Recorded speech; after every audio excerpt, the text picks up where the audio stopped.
یہ جلد نمبر 4 میں ہے۔ ہمارے آقا صلی اللہ علیہ وسلم کی اس حدیث میں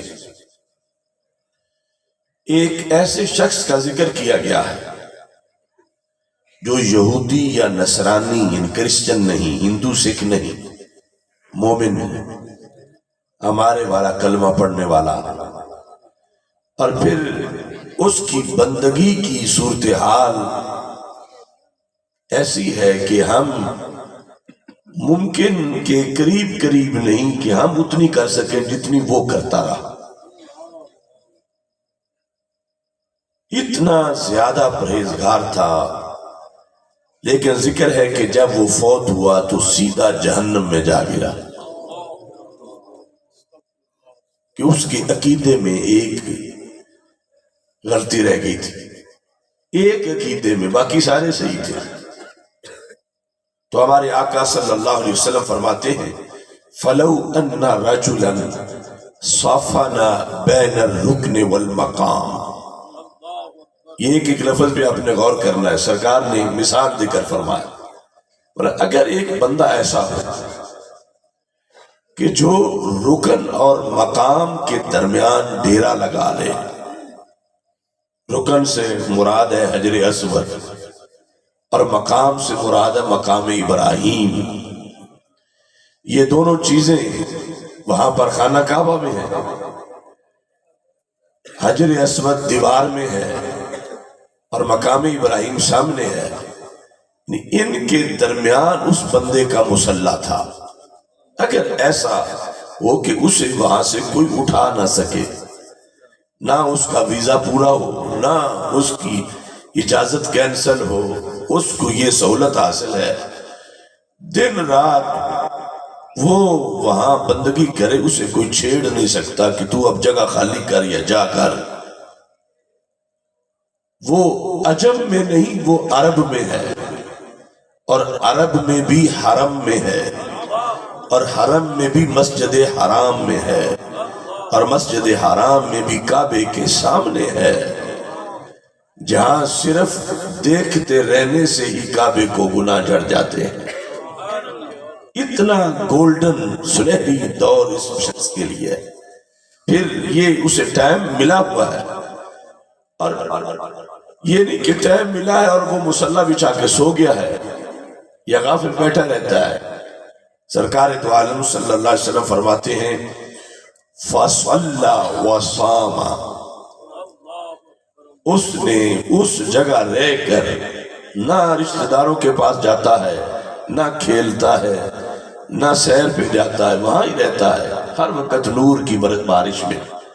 صَلَّى وَصَامَ، ساری زندگی اس نے یہ کام کرتے گزار دی کہ دن کے وقت روزہ بھی رکھا ہوا ہے، ساتھ نماز بھی پڑھ رہا ہے، رات کو قیام کر رہا ہے، اور اس جگہ اس نے ڈیرا لگایا ہوا، اتنی بھرپور نیک زندگی وہ گزار رہا ہے۔ یہ شخص جب فوت ہوا،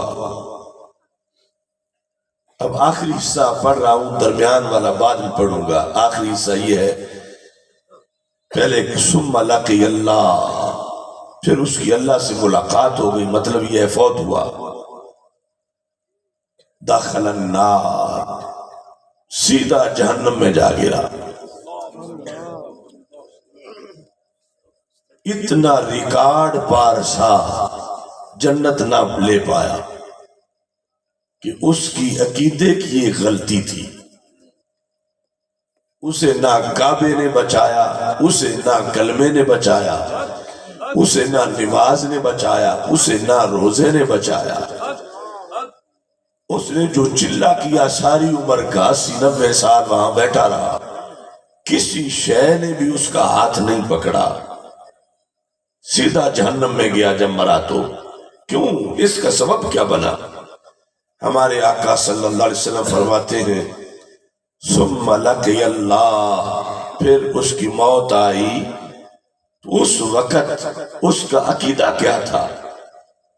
فرمایا وَهُوَ مُبْغِض لِأَهْلِ بَيْتِ محمد صلی اللہ علیہ وسلم دخل النار، وہ نمازی تھا، روزے دار تھا، حاجی تھا، کعبے کا معتکف تھا، کعبے کے دروازے کے سامنے تھا، مگر اس کے دل میں اللہ کے رسول علیہ السلام کی آل کا معاذ اللہ بغض تھا۔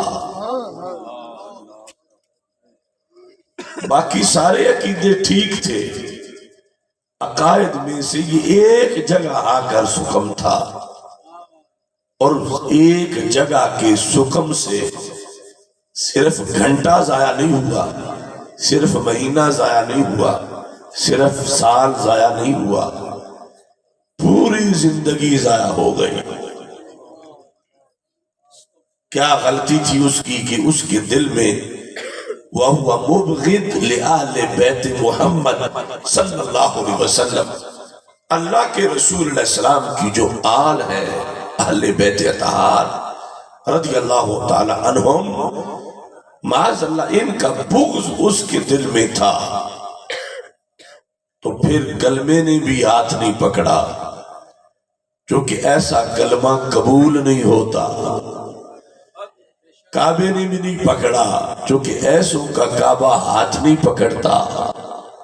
نماز روزہ کوئی چیز بھی مفید نہیں بنی اس کے لیے، کہ پیپر عقیدے والا پاس ہوتا تو فائدہ ہوتا، اور یہ اس میں سکم تھا۔